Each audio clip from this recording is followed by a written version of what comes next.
During a Las Vegas concert, Notorious Mafia boss Tony Roselli walked onto the stage. He demanded money from Elvis, but Elvis rejected him in front of 20,000 people. What happened that night changed Vegas history and revealed Elvis's true courage. It was September 12, 1975, at the Las Vegas Hilton, and Elvis was in the middle of one of his most electrifying performances of the year. The crowd of 20,000 was completely under his spell as he moved through his set list with the confidence and charisma that had made him the undisputed king of rock and roll.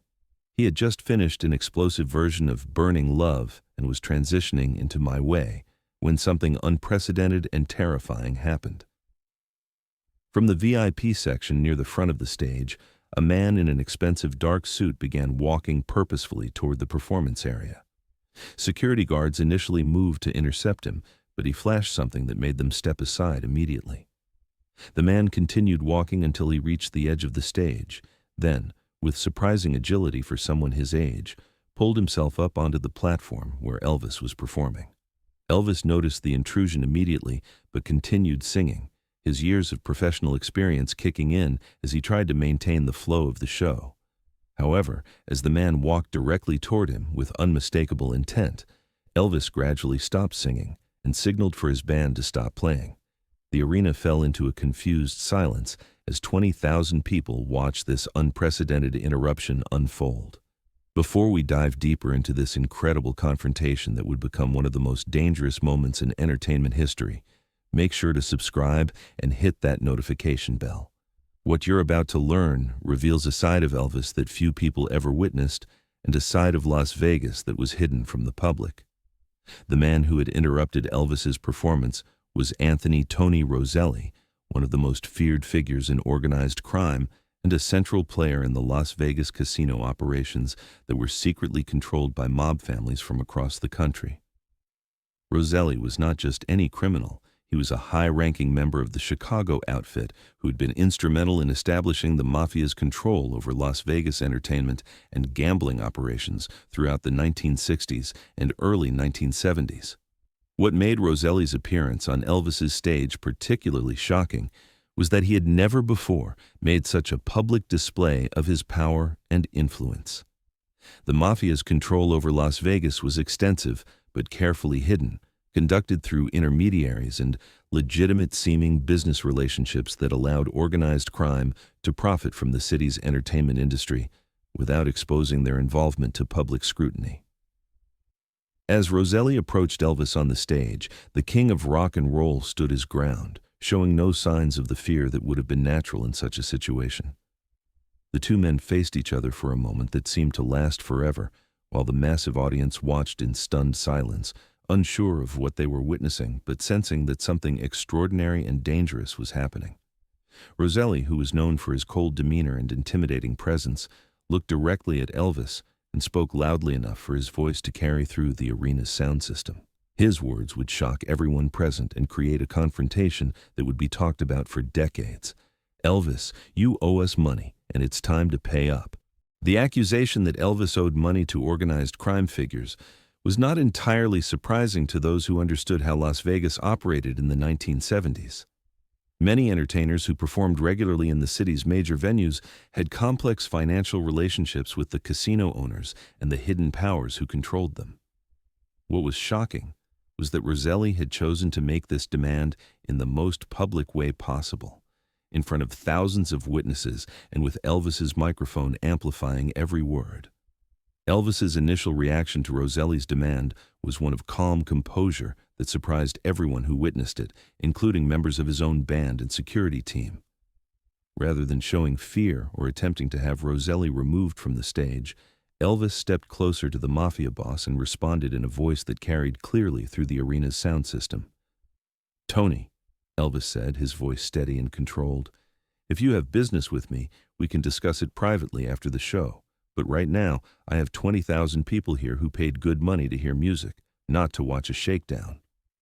The response drew gasps from the audience, who were beginning to understand that they were witnessing a confrontation between Elvis and a figure from organized crime. Roselli, however, was not prepared to be dismissed so easily. He had come to the stage with a specific purpose, and Elvis's calm response seemed to anger him rather than diffuse the situation. "This can't wait," Roselli replied, his voice taking on a more threatening tone. "You've been avoiding our calls and our meetings. We invested in your career, and now it's time for you to honor your obligations." The reference to organized crime's investment in Elvis's career was a revelation that sent shockwaves through the audience and would later become the subject of extensive speculation and investigation. While it was known that many Las Vegas entertainers had financial relationships with casino operators, the suggestion that the Mafia had directly financed Elvis's career implied a level of control and influence that went far beyond typical business arrangements. Elvis's response to this more aggressive demand demonstrated a level of courage that amazed everyone present. Instead of backing down or agreeing to discuss the matter privately, he made a decision that would fundamentally change his relationship with organized crime and alter the power dynamics in Las Vegas entertainment. "Ladies and gentlemen," Elvis said, turning to address his audience directly, "what you're witnessing here tonight is an attempt to intimidate me in front of all of you. This man and his associates believe that they own me and that they can control my career through threats and demands. But I want you all to know that Elvis Presley doesn't belong to anyone, and I won't be threatened by anyone, no matter who they think they are." The declaration was met with thunderous applause from the audience, but those who understood the implications of what Elvis had just said knew that he had essentially declared war on one of the most powerful criminal organizations in the country. By publicly rejecting Roselli's demands and exposing the attempted intimidation, Elvis had crossed a line that few people in his position would have dared to cross. What happened next would become legendary in both entertainment and criminal justice circles, as Elvis demonstrated a level of personal courage that went far beyond anything required of a performer. Instead of trying to end the confrontation quickly and quietly, Elvis made the decision to turn this dangerous moment into a teaching opportunity for his audience and a public statement about his own values and principles. "Tony," Elvis said, turning back to face Roselli directly, "I want you to listen carefully to what I'm about to say, and I want everyone here to listen too. I've worked hard for everything I've achieved in my career. I've earned my success through my music, my performances, and my relationship with my fans. I don't owe that success to you or to anyone else who thinks they can control me through fear." The boldness of Elvis's statement was remarkable given the circumstances. Roselli was known for his violent temperament and his willingness to use extreme measures against those who opposed him. Standing just a few feet away from Elvis with thousands of witnesses and the protection that came with such public exposure, he was clearly frustrated by his inability to intimidate the performer. Elvis continued his public rejection of the Mafia's demands, speaking with the same confident tone he used when addressing his audience during normal concert patter. "I want everyone here to understand something important. There are people in this city and in this industry who believe that they can control artists through threats and intimidation. They believe that success comes with strings attached, that if you want to perform in certain venues or reach certain audiences, you have to pay tribute to them like some kind of feudal lord." The audience was captivated by Elvis's words, sensing that they were witnessing something far more significant than a typical concert experience.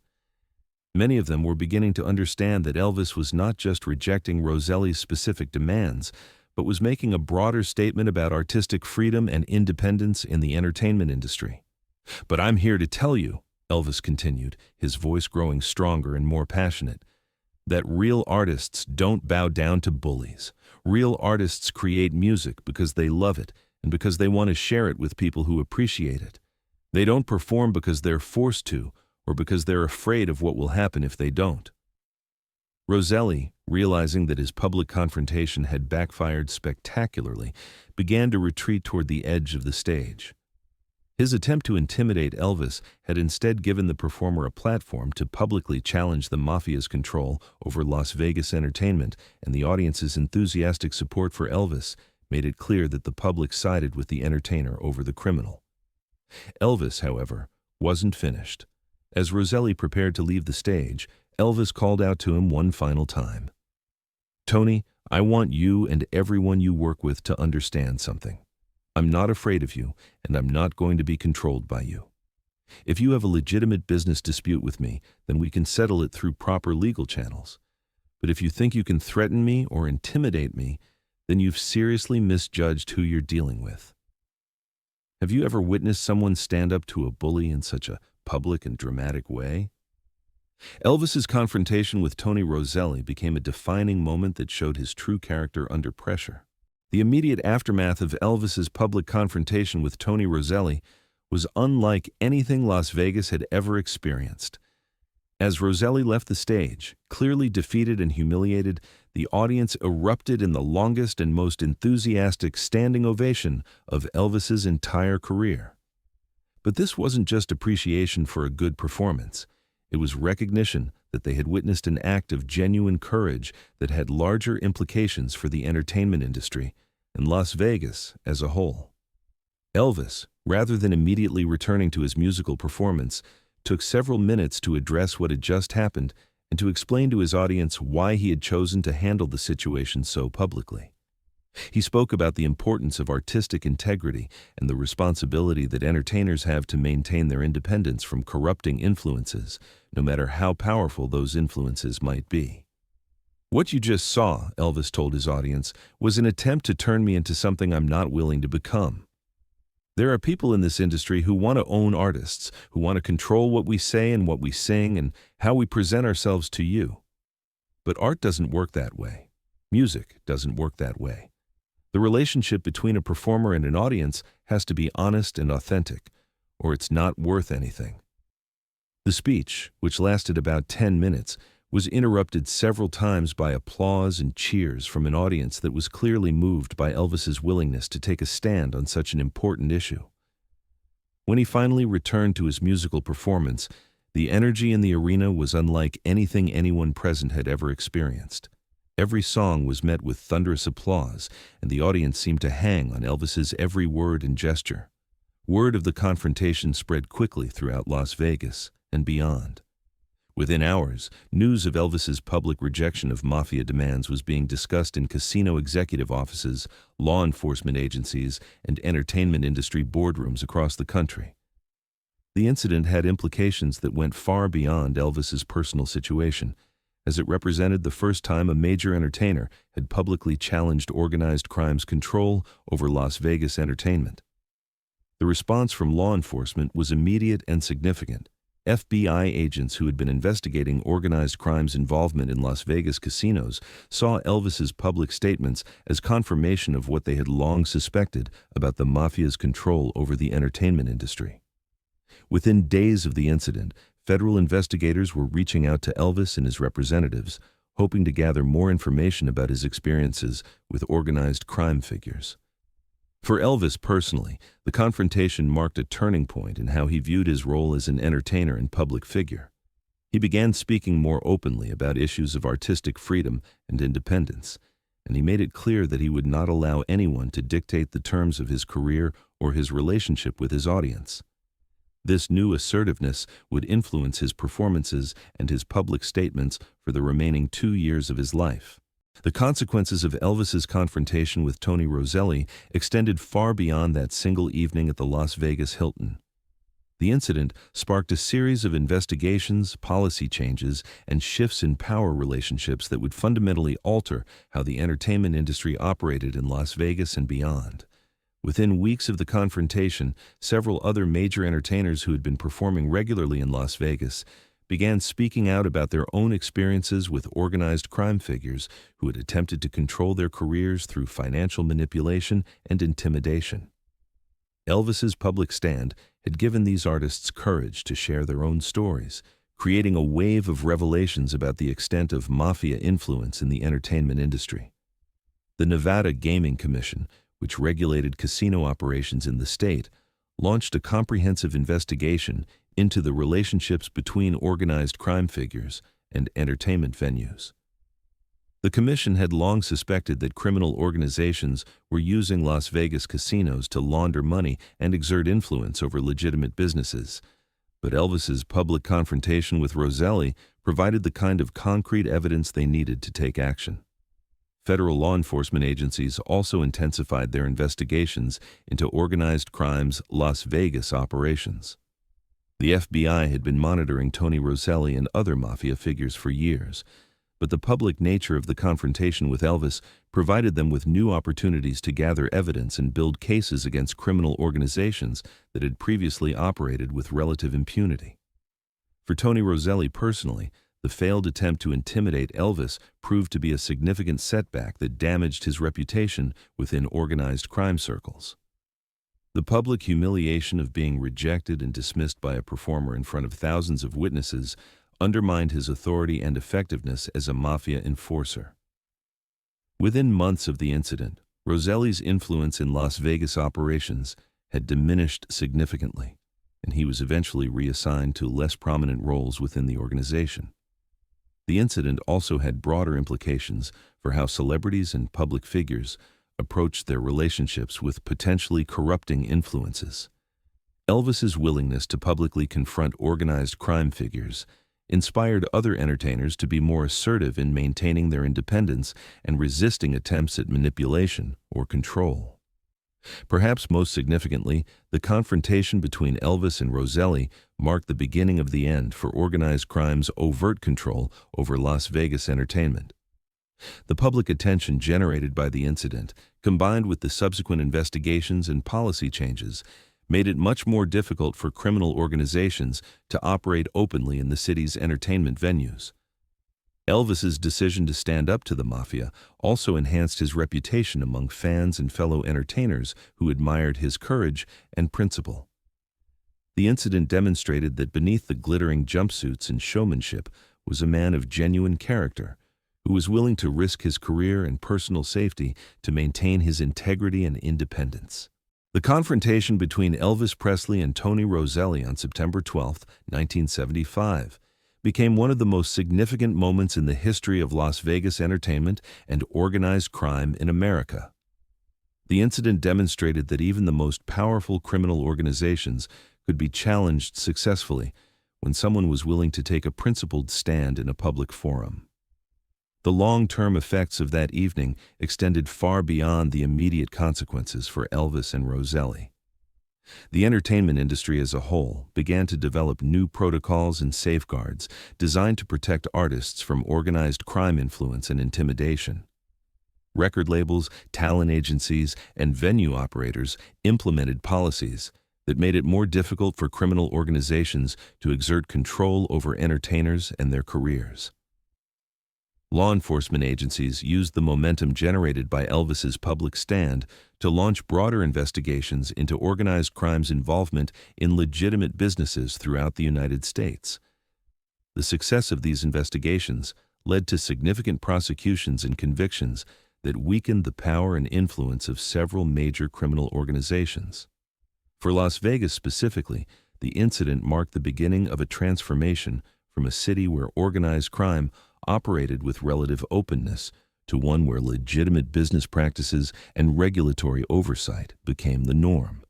The Nevada Gaming Commission and other regulatory bodies used the public attention generated by the Elvis-Roselli confrontation to implement stricter oversight and enforcement mechanisms that made it much more difficult for criminal organizations to maintain their influence over casino and entertainment operations.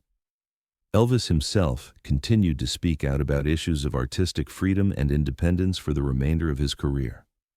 He used his platform as one of the world's most famous entertainers to advocate for the rights of artists to control their own careers and to resist attempts at manipulation or exploitation by powerful interests. His willingness to take risks in defense of these principles inspired other performers to be more assertive in protecting their own independence.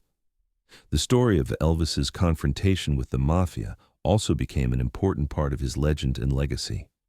Fans and music historians have consistently cited the incident as evidence of Elvis's character and courage, demonstrating that his appeal went beyond his musical talents to include genuine personal integrity and moral strength. In the decades since that dramatic evening at the Las Vegas Hilton, the entertainment industry has continued to evolve in ways that reflect the principles Elvis championed during his confrontation with Tony Roselli. Artists today have more legal protections and support systems that help them maintain their independence and resist attempts at exploitation or control by powerful interests. The incident also serves as a reminder of the importance of taking principled stands in public forums when confronting corruption and intimidation. Elvis's willingness to use his platform and his audience to challenge organized crime demonstrated how public figures can leverage their influence to promote positive change and protect important values. Today, the Las Vegas entertainment industry operates under dramatically different circumstances than those that existed in 1975, largely because of the investigations and reforms that were triggered by Elvis's brave confrontation with organized crime. The incident remains a powerful example of how individual courage and principle can create lasting positive change, even when confronting the most powerful and dangerous opposition. What do you think about Elvis's decision to confront the Mafia so publicly rather than handling it privately? Have you ever witnessed someone take such a bold stand against intimidation and corruption? Share your thoughts in the comments below. The confrontation between Elvis and Tony Roselli reminds us that true courage isn't the absence of fear, but the willingness to do what's right despite the risks involved. Elvis could have quietly negotiated with the Mafia, paid whatever they demanded, or found some other way to avoid a public confrontation. Instead, he chose to use his platform and his influence to take a stand for artistic freedom and personal integrity.